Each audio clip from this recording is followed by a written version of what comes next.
please, ladies and gentlemen. Come on, Dr. Jaffe and Mr. Krogh, Mr. Ehrlich. Fine. All right. Ladies and gentlemen, I would like to summarize for you the meeting that I have just had with the bipartisan leaders, which began at 8 o'clock and was completed 2 hours later. I began the meeting by making this statement, which I think needs to be made to the nation. America's public enemy number one in the United States is drug abuse. In order to fight and defeat this enemy, it is necessary to wage a new all-out offensive. I have asked the Congress to provide the legislative authority and the funds to fuel this kind of an offensive. This will be a worldwide offensive dealing with the problems of sources of supply as well as Americans who may be stationed abroad wherever they are in the world. It will be government-wide, pulling together the 9 different fragmented areas within the government in which this problem is now being handled. And it will be nationwide in terms of a new educational program that we trust will result from the discussions that we have had. With regard to this offensive, it is necessary first to have a new organization. And the new organization will be within the White House. Dr. Jaffe, who will be one of the briefers here today, will be the man directly responsible. He will report directly to me. And he will have the responsibility to take all of the government agencies, 9, that deal with the problems of rehabilitation, in which his primary responsibilities will be research and education, and see that they work not at cross purposes, but work together in dealing with the problem. If we're going to have a successful offensive, we need more money. Consequently, I'm asking the Congress for $155 million in new funds, which will bring the total amount this year in the budget for drug abuse, both in enforcement and treatment, to over $350 million.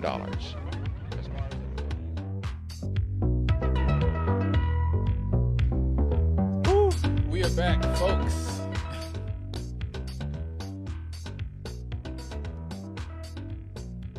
Man, how'd you like my man Kendrick?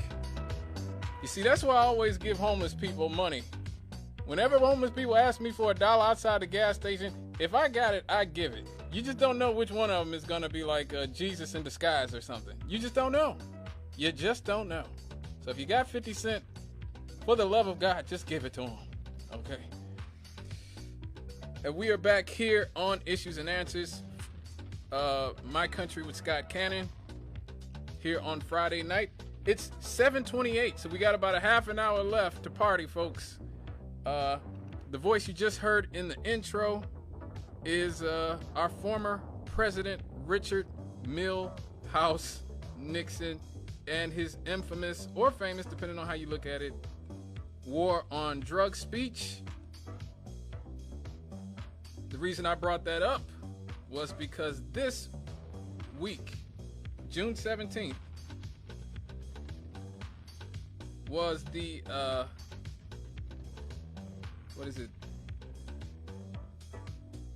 52nd anniversary of the declaration of the war on drugs, and the 51st anniversary of the beginning of the Watergate scandal. And so I thought that this is as good of a time as ever to bring back one of our old segments, The Men Who Ruined America.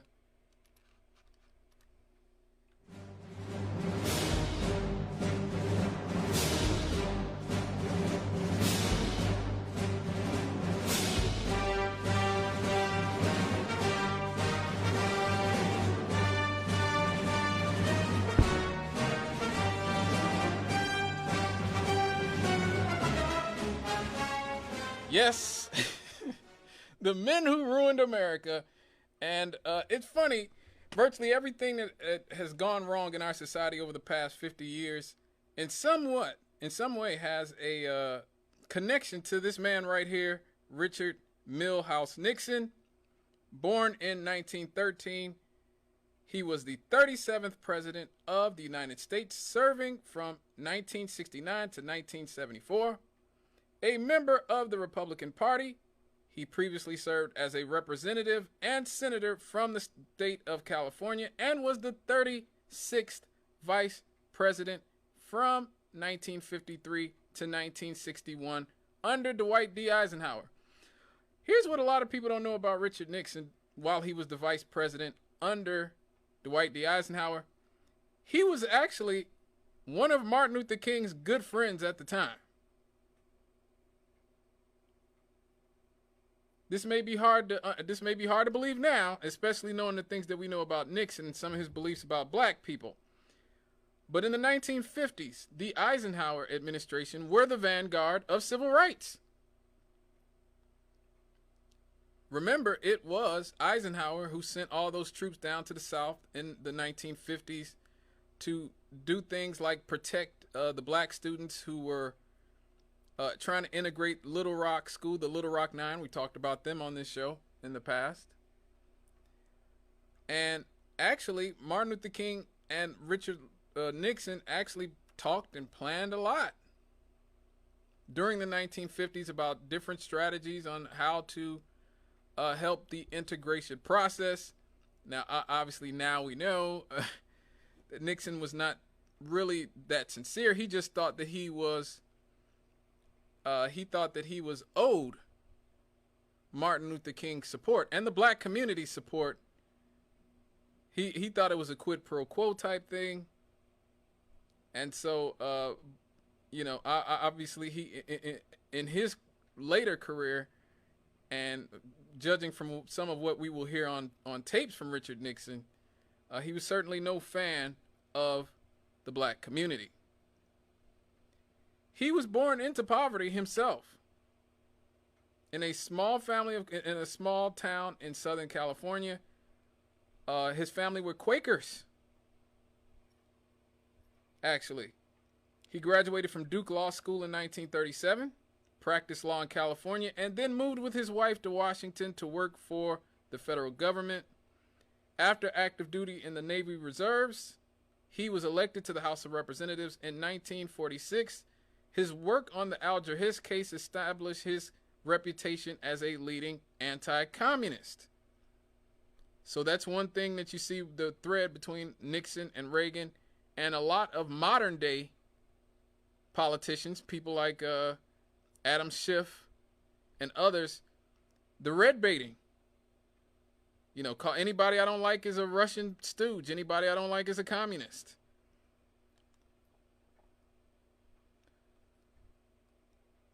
He ran for president in 1960 and narrowly lost to John F. Kennedy in a race that he thought was stolen from him. And it is important to say that because much of Richard Nixon's later career and the way he chose to do business was based on this idea that people were constantly out to get him. That he was constantly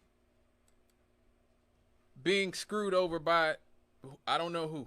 I mean, I guess you can't say the white man because he was the white man, but somebody was screwing over Richard Nixon in his mind. So he thought that the state of Illinois was stolen from him by Boss Daley, and he thought that LBJ had stolen the state of Texas from him. And those were the states that cost him the 1960 election to John F. Kennedy. He failed again in a 1962 race for governor of California. And it was widely believed that his political career was over.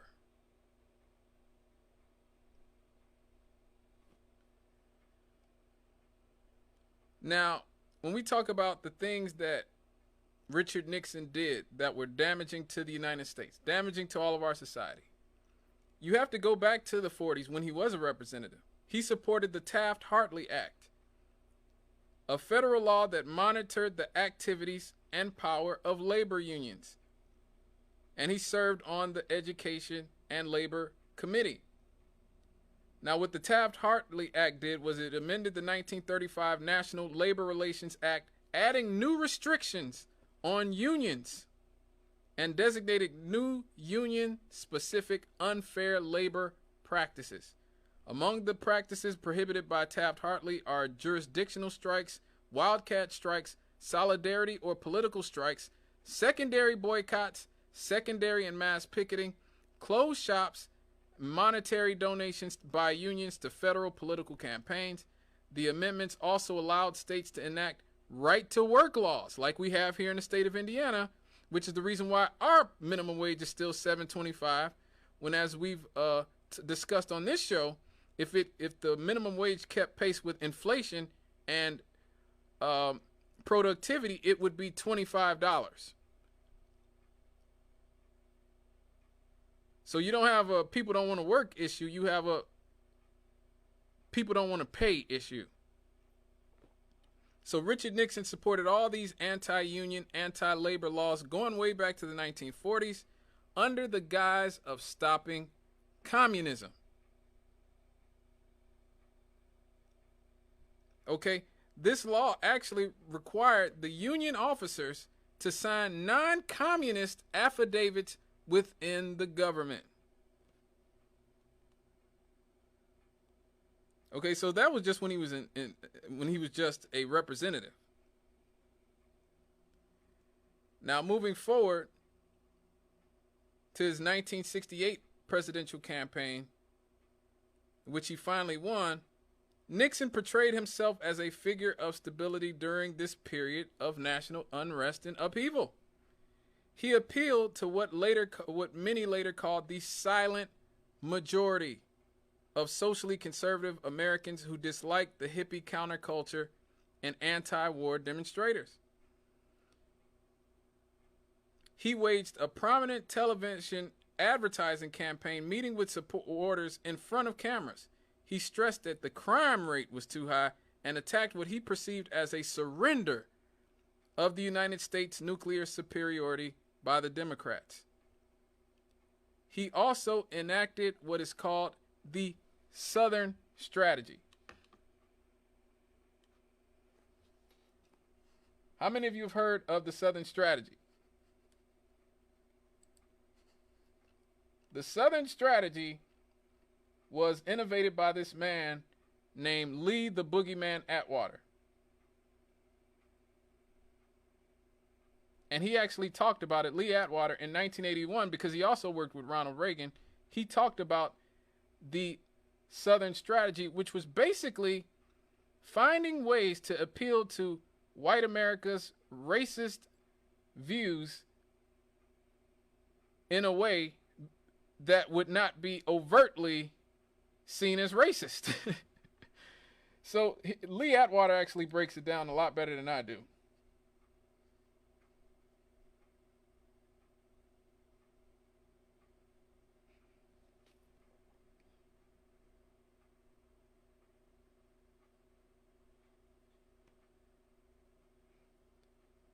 So in this audio, Atwater lays out how Republicans can win the vote of racist without sounding racist. So let me see if I can get this sound here working.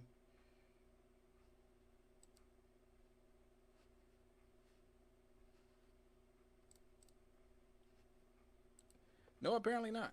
I'm sorry, but anyway, Atwater basically says that in the 50s they could say nigger, nigger, nigger. They could say nigger, nigger, nigger. And that would make white Southerners vote for whatever candidate. He said in the 60s we couldn't say nigger, nigger, nigger anymore because of things like Brown versus the Board of Education. We couldn't do that anymore. We had to say things like states' rights. We had to use language like that in order to get the sort of racist Southern vote.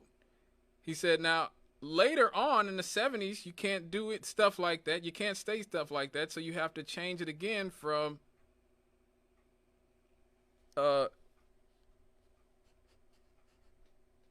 you have to change it again to things like busing.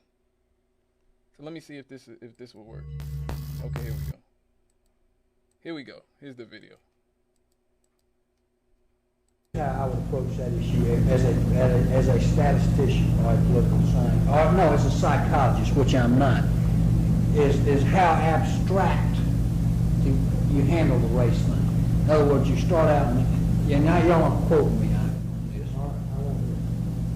start out in 1954 by saying nigger, nigger, nigger. By 1968, you can't say nigger. That hurts you, backfires. So you say stuff like forced busing, states' rights, and all that stuff. And you're getting so abstract now. You're talking about cutting taxes and all of these things you're talking about are totally economic things, and the byproduct of them is blacks get hurt worse than whites. And subconsciously, maybe that is part of it. I'm not saying that, but I'm saying that if it is getting that abstract and that coded, that we're doing away with the racial problem one way or the other. You follow me? Because obviously sitting around saying we want to cut taxes, we want to cut this, and we want is much more abstract than even the busing thing. And a hell of a lot more abstract than nigger nigger. You know? So that's Lee the Boogeyman Atwater. That was Richard Nixon's, one of his political strategists, talking about the Southern strategy, about how the Republican Party, basically the modern Republican Party, emerged post-civil rights as, he said, we can't say nigger, nigger, nigger anymore because that hurts us politically. We have to talk about abstract things like states' rights, busing, and all these types of things, when still the subtext is that black people get hurt by these things more than white people. Now, at some point, we're going to talk about abortion and how the conservative right became obsessed with abortion, because what a lot of people don't know is that Richard Nixon and people like that from that era really weren't that against abortion. A lot of conservatives were not that against abortion. A lot of them were thinking of it from the perspective of, hey, let poor people and black people kill their babies. You know, that's less hungry mouths on the welfare. But there was actually a phone call in the early 70s. I will get to that at some point. Okay, next time abortion is an issue, I definitely want to get back into that because that's been well documented as well. How the right wing seized on the topic of abortion after the civil rights movement took race off the table for them officially. But back to Richard Nixon. So you hear what his strategist said was their strategy.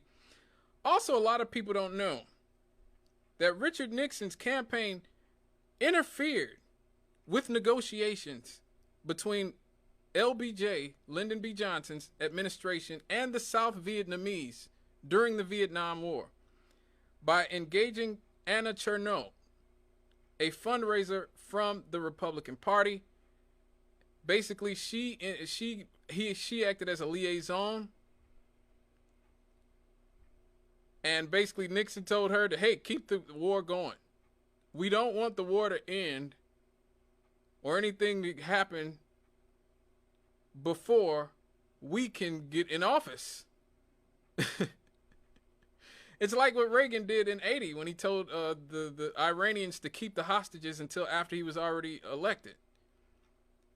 You know, that's the type of stuff Richard Nixon was doing. Now, as president, the bombing of Cambodia in 1969 and 1970, during which the United States dropped 2.7 million tons of bombs on Cambodia, exceeding by almost 1 million tons the total dropped on Japan during the Second World War, including bombs that were dropped on Hiroshima and Nagasaki. Now, as you just heard, Richard Nixon reached out to the South Vietnam to keep fighting, to purposely keep fighting, to keep the war going until after he was in office. And then he went and dropped 3 million tons of bombs on Cambodia after that.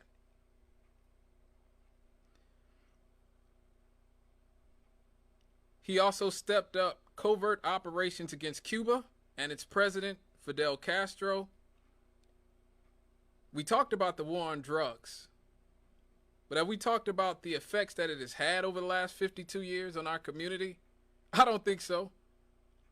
Black men at times have been the most incarcerated people on planet Earth. There are more black men incarcerated in the United States of America than there are women incarcerated in the entire world put together.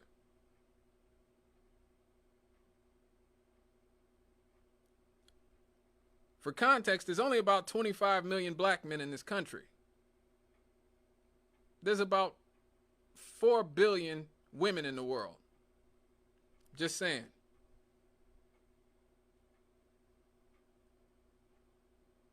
And that's not even to count all the violence that the war on drugs has perpetuated over the past 52 years, turning urban communities like ours here in Northwest Indiana into war zones.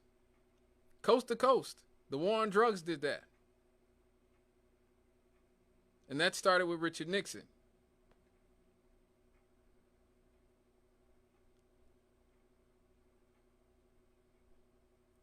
When Chile elected a Marxist named Salvador Allende as their president in 1970, him and Henry Kissinger spurred a vigorous campaign to overthrow him immediately. They first tried to convince the Chilean Congress to confirm Jorge Alexandre as the winner of the election, and then tried to get the military to coup him.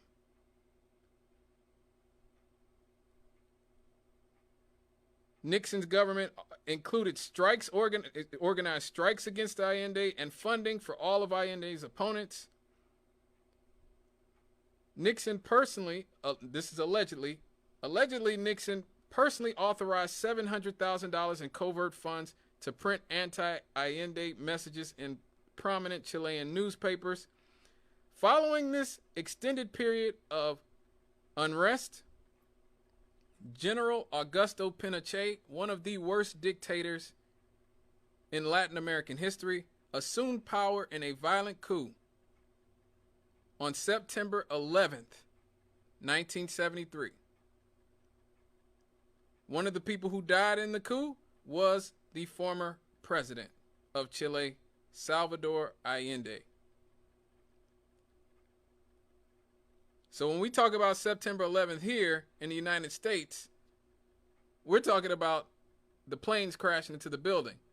When they talk about September 11th, they're talking about when the United States government under Richard Nixon overthrew their government and murdered their president and installed one of the worst dictators in Latin America.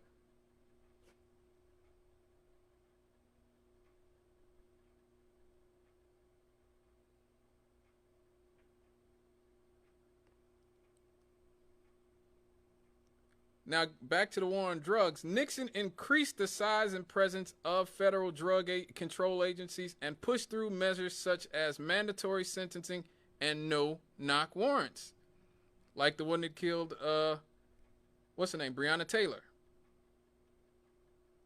One of his aides, John Ehrlichman, said, by getting the public to associate the hippies with marijuana and the blacks with heroin, and then criminalizing both heavily, we could disrupt those communities.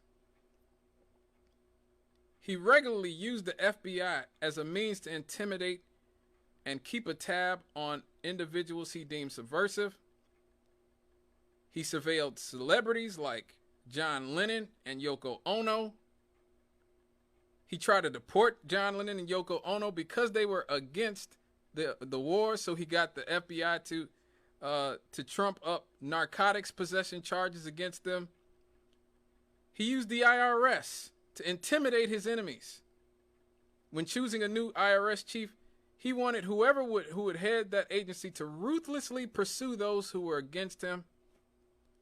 Richard Nixon compiled an enemies list, coupled with the misuse of the IRS that made the lives of all of his enemies miserable. He used his enemies list to screw his personal and political foes. The abuse of power was accomplished by tax audits by the IRS and manipulating the availability of grants and federal contracts. His legacy, maybe more than any other president, is that he permanently destroyed the trust in the government and all institutions in this country. After Watergate, nobody trusts anything about the United States government. Or most people don't trust things about the United States government. I'm sure you still have some people out there who are naive, but Richard Nixon is somebody who destroyed that trust between the public. I think one of the more the more illuminating things that are coming out is the amount of disgust and disdain that he had for so many different people. About black people, he said, I know they're not going to make it for 500 years. They aren't. You know it too. The Mexicans are a different cup of tea. They have a heritage. At the present time, they steal. They're dishonest, but they do have some concept of family life. They don't live like a bunch of dogs, which the Negroes do live like. Whew. That's the 39th president, folks. He said, I can't shake hands with anybody from San Francisco because he said it was the most, and I'm quoting him, faggy goddamn thing that he could ever imagine. When talking about marijuana, he said, every one of the bastards that are out for legalizing marijuana is Jewish. What the Christ is the matter with the Jews, Bob? What is the matter with them? I suppose it is because most of them are psychiatrists. About women, he said, I'm not for women in any job. I don't want any of them around. Thank God we don't have any in the cabinet.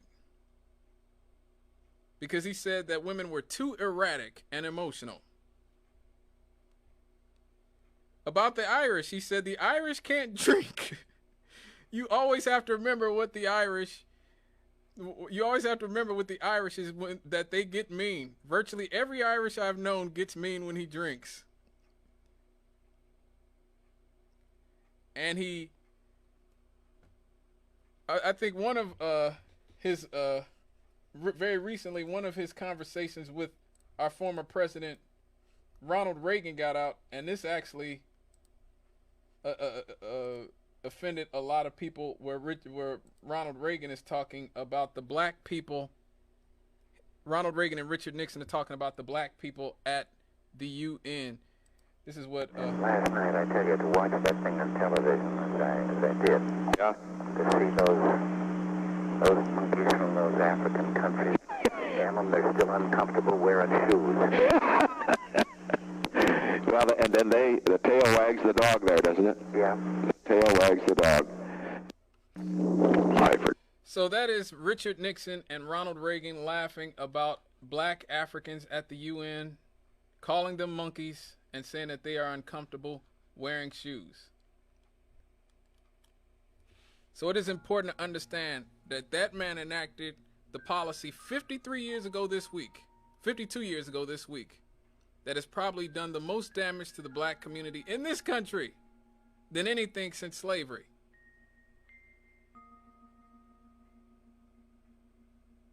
And a lot of the policies that he supported, whether it was from being an anti-communist in his mind or just being an out-and-out hateful bastard, have helped put us on this trajectory that we are on today. And it's important to, once again, hold all these bastards accountable. You're voting for the legacy of Richard Nixon every time you place a vote for Donald Trump or for Joe Biden. Both supported segregation at different times of their careers. Joe Biden expanded mass incarceration. Joe Biden took what Richard Nixon did and said, hold up, I can put even more black people in jail.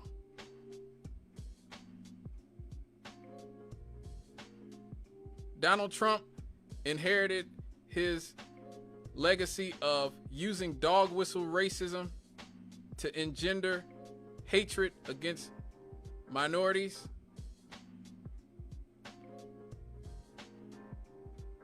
And crush the poor. These are the choices that, again, we have to make in this country in who we are electing. But as I said, there's always a way out. There are third-party candidates.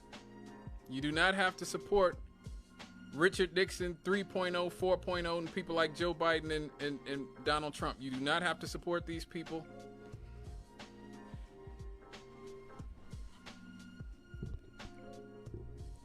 We have to hold them accountable.